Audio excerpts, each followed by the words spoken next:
Walker, Season 1, Episode 18, Drive. This is the Season 1 finale.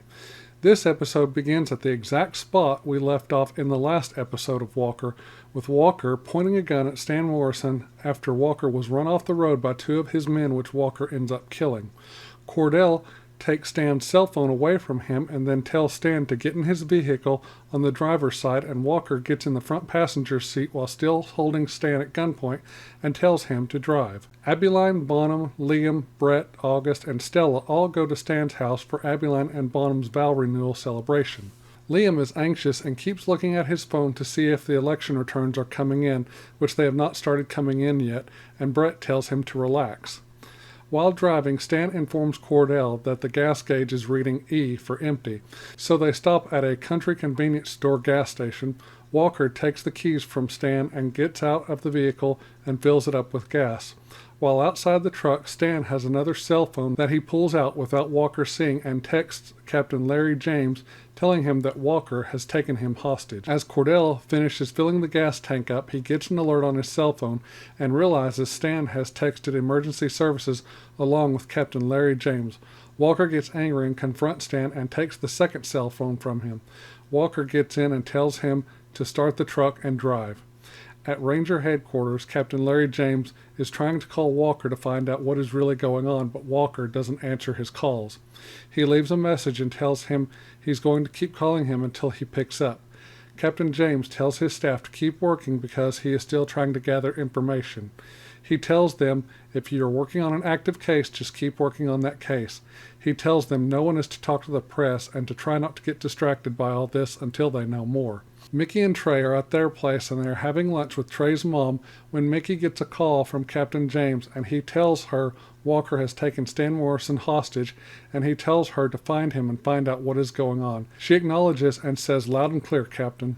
Mickey calls Walker and he answers. She asks him what is going on and he tells her everything. He tells her that Stan and Callie killed Emily and that they are in with the Northside Nation gang and that they will go after Carlos Mendoza next. Mickey asks for Trey's help in getting Carlos Mendoza out of the hospital to a safe location, and Trey agrees to help her. Liam gets a notice on his phone that his office has been trying to reach him, and he finds out that Cordell took Stan hostage. At the same time, August is looking around Stan's house, and he finds a box in one of Stan's display shelves, and he opens it, and he finds a box of all kinds of different things in it, and in it are also 2 orange and white poker chips, just like the one that was found on Emily's body. August realizes that Stan is one of Emily's killers. August and Liam both go tell the rest of the family what they just found out at the same time. As Stan and Walker are driving down the road, they get ambushed by 2 local cops who are with the Travis County Sheriff's Department. They stop them and tell them both to get out of the car. Walker tells Stan to stay in the car, and Walker sticks his hand out the window, showing the cops his Texas Ranger badge. He tells them Stan murdered his wife and that he is taking him in, and that he is also in Walker's custody. The cops tell him he didn't call it in. Walker responds and says because he didn't know who to trust, and he still doesn't. Walker tells them that they are pretty far south of Travis County for a couple of Travis County sheriff's deputies. Walker says, "I bet you didn't call this in either." Both the deputies grab their sidearms and start firing at Walker and Stan. Walker and Stan take cover inside the vehicle. The cops stop firing after a few seconds, and Walker gets up out of the car and grabs his gun and starts firing back at them. He shoots and disables their vehicles by shooting at the engines and shooting out the tires. He gets back in and tells Stan to drive right through them, which he does.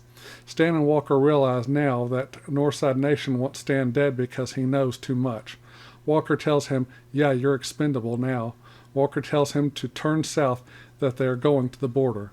Bonham tries to call Walker and gets through. Bonham asks where he is. Walker tells his dad that Stan killed Emily, and Bonham says that he believes him, so does everyone else in the family. He tells Cordell to take him in. He says he cannot do that just yet until he can prove that Stan did do it. Bonham tells Walker to let them help him and not to shut them out. Bonham says to him what he needs right now is his family. Bonham begs him not to do this alone.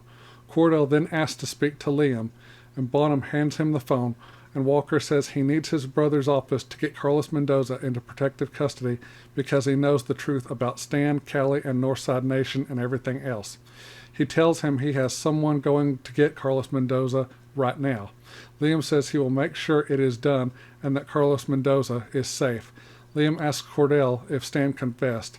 Walker says no, and that he's going to fight this until the very end. Mickey and Trey show up at the hospital that Carlos Mendoza is at and get him dressed and out of there before members of the Northside Nation show up. Trey and Mickey take Mendoza to the safest place they can think of, which is the Sidestep bar. They get word to Jerry, who closes the bar up early, and after the place is vacant, they bring Mendoza into the bar. Jerry tells them that sheriffs came by looking for Walker, and Mickey tells her that Stan Morrison, along with Callie, killed Emily. Jerry can't believe what she is hearing and helps them keep Mendoza safe until morning when they can get him into protective custody. As Walker and Stan are still driving, it turns dark and Stan asks where they are going. Walker brings him to the place where Emily was murdered, and Walker's family is there waiting for them. He makes Stan face them and tell them the truth to their faces. He says to Stan, "You're going to confess right here, right now." Walker tells him all of this ends tonight. Stan tells them that Northside Nation controls everything. Stella, clearly upset, says, "So you are with them?" And a very angry August says, "So that is why my mom is dead?" He explains he is not with them and that he wanted to save Emily. Abeline glares at him and says, "Tell me how I'm supposed to believe a single word you say after everything. Tell me how I'm supposed to not kill you right now." August holds up the poker chip and tells Stan he found those at his house, and he throws them at Stan's feet. Stan bends down and picks them up. Bonham, getting angrier by the second, says, "You better start talking, you son of a bitch." He tells them they were down at the border making a drop and were sticking to the roads where they knew Border Patrol didn't have any surveillance drones flying over. He tells them part of the shipment of drugs dropped out. As they were finishing up, they heard something, and they looked up at a small hill about 40 yards away and saw Emily Walker standing there. He says Callie realized that they knew each other and realized it was a problem, so she took her gun out and fired at Emily but missed. As Emily was running, Callie noticed she was on the phone and took another shot, hitting her in the back, and Emily fell to the ground.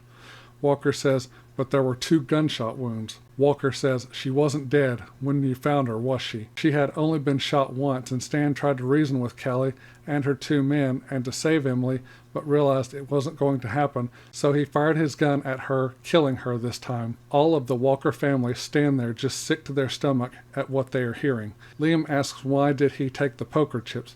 He said he didn't know. He said maybe because he didn't want to forget what he had done.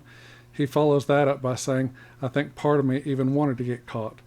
At the Sidestep bar, Jerry and Mickey talk. Mickey asks if she's back for good, and Jerry tells her that it's hard to cut ties. She says that this family is not an easy thing to walk away from. She tells Mickey that she was the one who found Emily that night. As she is telling Mickey all of this, she remembers that night. She says Emily was already there at the border when she came, and she saw Emily on the ground thinking she had just fainted. Jerry quickly ran over to her and notices that she had been shot, and she took out her phone to call for help.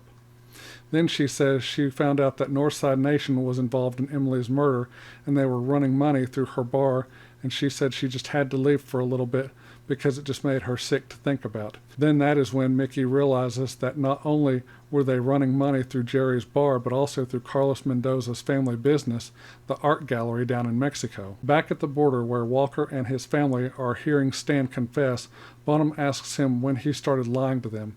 Bonham asks if it was right away. Cordell says, "How about the first time after, when you looked me in the eye? Was it at Emily's funeral?" Abeline says, "What about the intervention when you sat on our couch and saw our son tell his children he was leaving?" Stella then comes back into the conversation and says, "Or how about when you called me Sweet Pea and August Sport? Did you even think about what you had taken from us?" He tells them he's a selfish bastard and that he could not admit what he had done. He tells them all everything he did after that, including sending Walker undercover because he knew Walker would never stop looking for Emily's killer, and that he thought the Rodeo Kings gang might even kill Walker. As he finishes telling them all that, he drops the poker chip to the ground and sticks out his hand towards Cordell for him to handcuff him. The next day, Cordell drives Stan to the courthouse to testify against the Northside Nation and to confess to the murder of Emily Walker. After they pull up outside the courthouse, the Texas Rangers and other police officers are doing one more security check before Walker escorts him in there. As they are waiting, Walker tells Stan that he won the election, that he beat Liam, and that he would have been named district attorney today. They are given the all clear, and Walker takes Stan in. Mickey Ramirez takes Carlos in to testify as well. What they don't know is that a Northside Nation member, or possibly someone else, is there who is a sniper and has already killed 2 DPS officers, is set up to take out Stan with his sniper rifle. The sniper opens fire on Walker and Stan. Everyone hears the shots as people take cover, and Stan is hit even with a bulletproof vest on. Mickey gets Carlos inside the building, and Walker gets Stan inside the building as well. Walker was hit as well, but he was hit in his vest. Back at Ranger headquarters, they find out that Stan is at the hospital in critical condition. Captain James tells Walker and Ramirez that if Stan pulls through, his testimony will help them take down the rest of the Northside Nation gang. They don't yet have any leads on the sniper. They think it could be tied back to Northside Nation or a new crime syndicate springing up with connections in Del Rio. After Walker leaves Captain James's office, he asks Ramirez to stay, and he tells her that he would like her on this Del Rio assignment because after looking at the video footage of the sniper, he realized the sniper was aiming for Walker and not Stan. She doesn't give Captain James an answer just yet. Trey, Mickey, and Trey's mom have a meal together and invite Mickey's biological aunt and mom. Out at the ranch, Liam and Brett talk, and Liam has not decided if he's going to participate in the special election or not. Brett and Liam decide to start their relationship back up again. Out at the ranch, Bonham tells Abilene he is ready to tell the entire family about his cancer diagnosis. Walker comes home to his ranch house to August and Stella, and as the episode comes to a close, we see that Walker's house is bugged with sound and video equipment, and we realize that Walker and his family are being watched by an unknown individual. That is how Walker Season 1, Episode 18, Drive, the Season 1 finale, ends. Well, I must say, when I heard they were rebooting Walker Texas Ranger, I was very skeptical and hesitant about them doing that. When I heard it was going to be different, I really did not know how I felt about it. But after watching it now and seeing the completed first season of this version of Walker, I must say it is decent. I have some issues with it, such as Walker's brother Liam being gay and wanting to marry his partner Brett. They need to drop all this LGBTQ crap and stop inserting this woke liberal shit into the shows. I like Jared Padalecki's portrayal of this version of Cordell Walker, though it is very different from Chuck Norris's Cordell Walker. But what a great way to end the season. Again, like I said, in the last Walker review, I didn't think Emily's murder case was solved, and I was right. But the fact that Stan Morrison was one of the ones involved and one of the killers threw me for a loop. I never suspected him as being one of the killers or being involved in any way. But the way the episode went down and we find out he has ties to Northside Nation just increased the danger by a lot. I love how Walker took him to where Emily died and met the family there and had Stan confess in front of all of them. We also find out in this episode how they made it look like Carlos Mendoza, and at one point Jerry was in on Emily's murder, which we find out was never the case. Though I understand why Walker decided to keep Stan alive and not kill him, but we know Cordell really wanted him dead, but instead he kept him alive to confess, but also to try to draw out Northside Nation so they can bring an end to that gang. But had I been Walker, in his shoes, under those circumstances, I probably would have shot Stan Morrison right between the eyes and killed him. Bonham and Abilene decide not to renew their vows because they tell each other they say what they need to say every day to each other. And Bonham decides to tell the family what he's been hiding, his cancer diagnosis. Another great part of the episode was how Trey and Mickey get Carlos Mendoza to safety so he can testify against Stan and Northside Nation. It was cool how Trey uses his medical terminology and skills to get by the nurse at the hospital. Then at the end of the episode, we see Mickey doing something great and trying to make amends with both her biological mom and biological aunt. Trey's mom, Mickey, Mickey's aunt, and Mickey's biological mom all have a meal together.